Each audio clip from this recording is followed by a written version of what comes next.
আসসালামু আলাইকুম। ছাদ খামার নতুন আরেকটি ভিডিওতে সবাইকে স্বাগতম। আশা করি সবাই ভালো আছেন। ভিডিওতে যে বাচ্চাগুলো দেখতে পাচ্ছেন, এই বাচ্চাগুলোর বয়স 24 ঘন্টা চলতেছে এখন। মাত্রই আমরা ইনকিউবেটর মেশিন থেকে বাচ্চাগুলো বের করেছি। এগুলোর সাথে যে বাচ্চাগুলো ছিল প্রায় 350 পিসের উপরে, সেগুলো গতকালকে আমরা বোর্ডিংয়ে দিয়েছি। এবং কি এই বাচ্চাগুলো হচ্ছে যেগুলো ডিম থেকে সরাসরি নিজে বেরোতে পারেনি। আমরা যারা মেশিনের মাধ্যমে বাচ্চা উৎপাদন করে থাকি তারা আমরা সকলেই জানি যে আমাদের মেশিনে যত ডিম দেওয়া হয় সবগুলো বাচ্চা সবসময় বেরোতে পারে না। অনেক সময় অনেক বাচ্চা ডিমের মধ্যে আটকে থাকে, সেটা অনেক কারণে হয়ে থাকে। মিশিংয়ের ত্রুটির কারণে হয়ে থাকে, অনেক সময় আর্দ্রতার কারণে বা তাপমাত্রার কারণে হয়ে থাকে। সেই ক্ষেত্রে আমরা অনেক বাচ্চাকে দেখা যায় হাত দিয়ে আমরা যেটাকে সিজারিয়ানও বলা হয়, ওইভাবে আমরা বাচ্চাগুলোকে বের করে থাকি।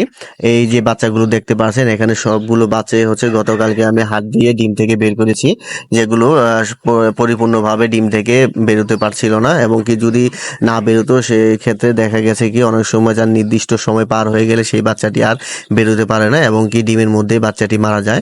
তো সেই ক্ষেত্রে যারা মেশিনের মাধ্যমে ডিম উৎপাদন করে বাচ্চা উৎপাদন করে থাকেন তারা অবশ্যই এই জিনিসটি খেয়াল রাখবেন যে বাচ্চাগুলো ডিম থেকে সঠিক সময়ে বেরোতে না পারে সেগুলোকে আপনারা হাত দিয়ে বের করে নেবেন।